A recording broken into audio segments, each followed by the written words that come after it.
नमस्कार दोस्तों, आपका अपना चैनल अप्रेंटिस गुरु में आपका हार्दिक स्वागत है। मैं उम्मीद करता हूं कि आप स्वस्थ होंगे, मंगल में होंगे और जहां भी होंगे वहां खुश होंगे। दोस्तों, आज हम बात करने वाले हैं हॉरिजॉन्टल कटअप के बारे में। आपको पता है, जो ग्रुप डी में फार्म भरे हैं, रेलवे से अप्रेंटिस किए हैं, उनका हॉरिजॉन्टल रिजर्वेशन से कटअप बनता है। यानी हॉरिजॉन्टल रिजर्वेशन क्या होता है, आज हम इस पर ही चर्चा करने वाले हैं। दोस्तों, जो ओपन से फार्म भरते हैं वो उनका वर्टिकल रिजर्वेशन के अनुसार कटअप बनता है, और जो रेलवे से अप्रेंटिस किए हैं उनका हॉरिजॉन्टल कटअप बनता है। दोस्तों देखिए, आप वीडियो को स्किप करेंगे तो आपको शायद समझ में नहीं आएगा, इसलिए आप वीडियो के लास्ट तक बने रहिए और कहीं भी स्किप नहीं करिएगा अगर आपको पूरा समझना है तो। दोस्तों अब चलिए हम बात शुरुआत करते हैं। एक जोन से हम उस भर्ती के बारे में चर्चा करने वाले। एक प्रयागराज जोन है जिसमें अभी 2024 में जो भर्ती आई है उसमें सीट वहाँ पे है टोटल 2020 सीटें हैं। वहाँ की टोटल 2020 सीटें हैं, जिसमें देखिए उसमें दिखाया गया है यूआर का 988 है, दूसरा 229 है एससी का, और 190 है एसटी का, और ओबीसी का 413 है। ठीक है, ईडब्ल्यूएस का 189 है। टोटल मिला के 2020 सीटें हैं। दोस्तों इसके अनुसार देखिए सीसीए का इसमें अलग से दिया है 404। अब सीसीए में ये नहीं बताया है कि सीसीए में ओबीसी का कितना है, एससी एसटी का कितना है और जनरल का कितना है, ये नहीं बताया है। दोस्तों यही समझना है कि ये क्यों नहीं बताया है। हम इस पर ही पूरा चर्चा करेंगे कि क्यों नहीं बताया, हॉरिजॉन्टल में होता क्या है। दोस्तों हॉरिजॉन्टल में जितनी भी वैकेंसी रहती है, जितना भी वर्टिकल का कटअप जाता है, उसके नीचे जैसे यहाँ पे 404 सीट सीसीए का है और एक सर्विसमैन का भी हॉरिजॉन्टल कटअप बनता है और सीसीए का भी हॉरिजॉन्टल कटअप बनता है। तो जितनी भी भर्ती रहती है उसमें से, यानी 2020 में से 2020 टोटल सीट है, इसमें से 404 सीसीए का सीट है।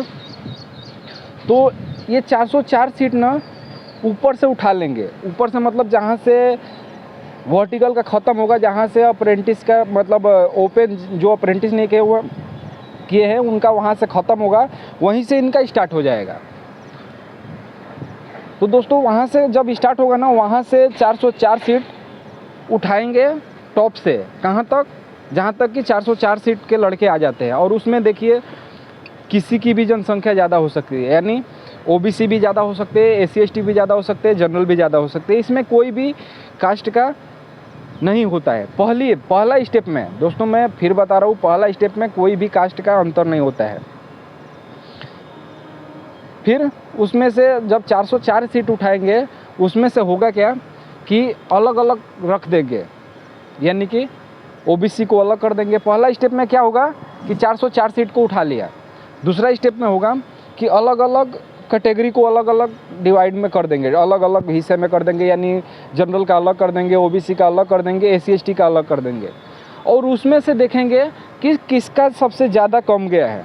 यानी मान के चलिए कि 404 में से अगर जनरल के बच्चे 101 मिले और उनका 50 के ख़त्म हो गए 50 पे से, तो उनका 50 मिनिमम कटअप 50 निर्धारित हो जाएगा।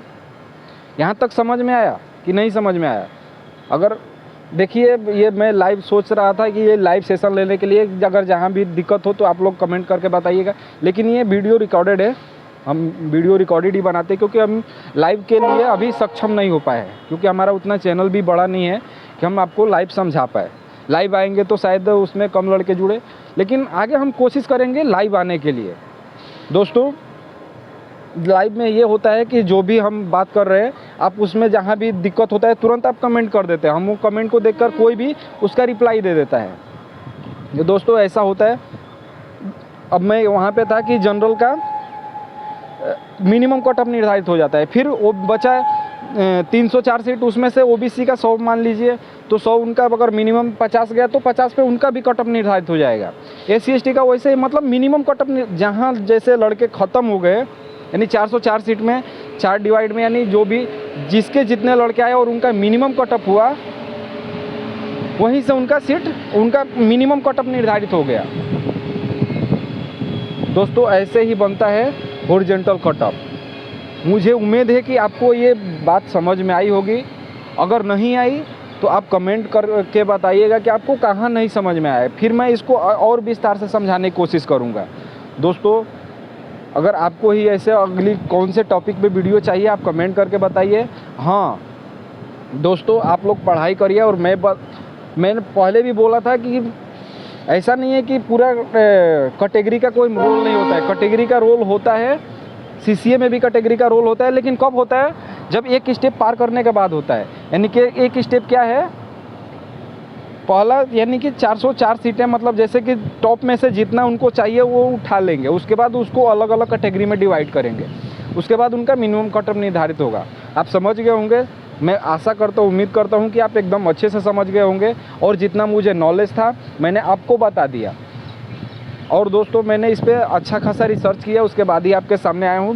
मैंने बोला था कि मुझे शायद टाइम लगेगा, टाइम भी लगा अच्छा खासा समझा में, और जहाँ तक मेरे को उम्मीद है कि आप लोग समझ गए होंगे।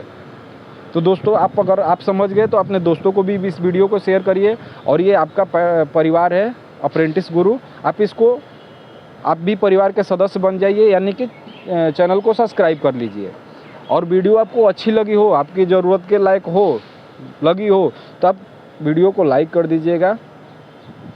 और दोस्तों, आपको अगला वीडियो कौन सा चाहिए उस पर आप कमेंट करिएगा कि भैया हमको ये टॉपिक पे मुझे समझ में नहीं आ रहा है, आप इस पे वीडियो बनाइए, तो मैं उस पर बनाने की कोशिश करूँगा। और दोस्तों, एक अभी फ़िलहाल में कमेंट आया था, एक भाई का कमेंट आया था कि ये अप्रेंटिस का नंबर क्या होता है। तो दोस्तों, आपको उस भाई को या जिसको भी नहीं पता है उसको मैं थोड़ी से टाइम में बता देता हूँ कि अप्रेंटिस जो लोग करते हैं उनका एक छोटा मोटा पेपर होता है। पहले तो एग्ज़ाम होता था, जाके सेंटर पे देना जाता था, लेकिन अभी एक शेड में ही जहाँ करते हैं वहीं पे छोटा मोटा एग्ज़ाम होता है और उनको नंबर दे दिया जाता है। हालांकि पहले से और आज के बीच में बहुत गैप हो गया है, ये मैं मानता हूँ।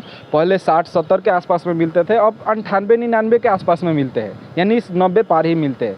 तो दोस्तों, ये अलग मुद्दा है, और आपको हॉरिजॉन्टल कटअप के बारे में अच्छे से समझ में आ गया होगा, मैं उम्मीद करता हूँ। चलिए मिलते हैं अगले वीडियो में, तब तक के लिए जय हिंद, जय भारत।